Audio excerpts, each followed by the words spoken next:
The Sour Grape by Jory John and P.T. Oswald. I'm a grape, a sour grape. Grrr! If somebody upsets me, I'll remember it. If somebody wrongs me, I won't forget it. If somebody insults me, I'll never ignore it. No. See that banana over there? That banana slipped and bumped into me, so I'm holding a grudge. See that orange? That orange didn't call me back for a week. Grudge. See that lime? That lime borrowed my scarf and never returned it. Grudge. I suppose I've got pretty thin skin for a grape. Nobody steps on this grape. Granted, it wasn't always this way. Grrr. I grew up in a close-knit bunch. There were about 3,000 of us in our little community. We were sweet to each other. We all lived on a vine. Sure, it was a claustrophobic, especially when we were trying to get ready in the morning. But my family was ripe with humor, goodwill, and warmth. We did our best with what we had. You look nice today. So do you. No, you do. Are you done in there? Come on. Are you going to finish that? My grandparents visited on the weekends. We'd stroll in the sun and they'd teach us what they knew. They said that it takes a bunch to raise a seed. They said that good grapes roll their own way in life. They told us to be kind, forgiving, considerate, and grateful. Or grateful, my grandpa said with a wink. Above all, no matter what life throws at you, and there will be a lot, try to stay sweet. Grandma said. Indeed, we said in response. And for a while, I was the sweetest of the sweet. I said please, I said thank you. I brushed aside life's little annoyances. I knew how good I had it. But then one day, something changed in me. Oops! Haha, no problem at all. It was my birthday. I had rigorously and vigorously planned a big party for weeks. I'd sent out invitations with the date prominently displayed. Get this?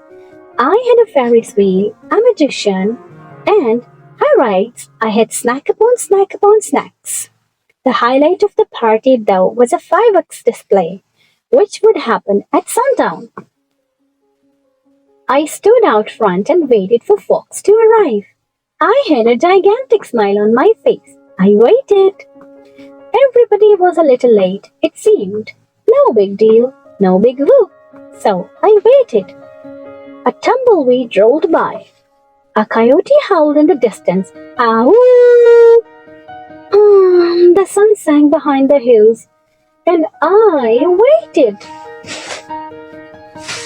Nobody showed up, and I mean nobody. By the time the fireworks show started, with me as the sole spectator, I was scowling. I considered everybody I'd invited, and only one thought came to my mind. Grudge, grudge, grudge, grudge.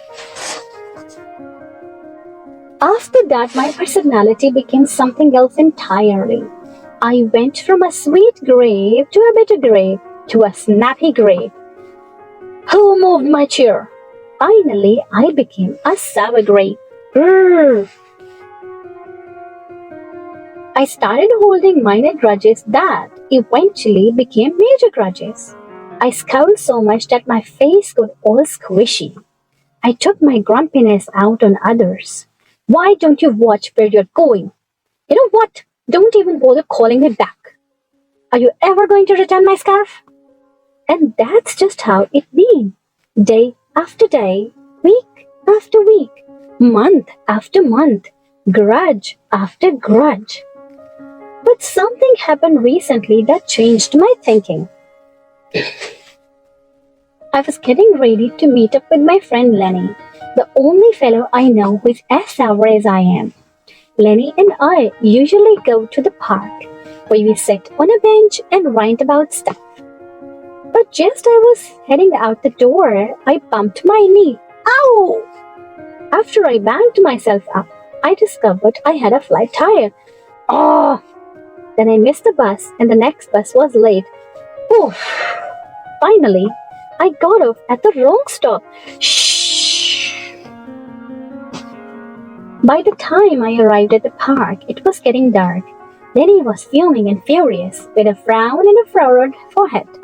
His face looked all squishy. We agreed to meet at exactly 4 o'clock. You are 3 hours late. I tried to explain why I was so tardy, but Lenny wouldn't listen. I'd already made up his mind he'd formed a huge grudge, and he wouldn't budge. I couldn't believe it.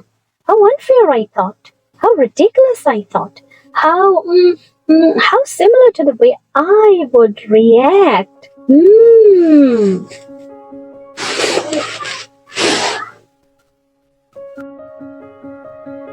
Lenny was pretty worked up. He was pacing back and forth, emitting occasional grumbles. His tone was tired, so I gave him a little space. Besides, it was nice out. I noticed the sky changing colors, the melodic chirping of the birds, the evening breeze, the buzz of the park's insect coming alive at night.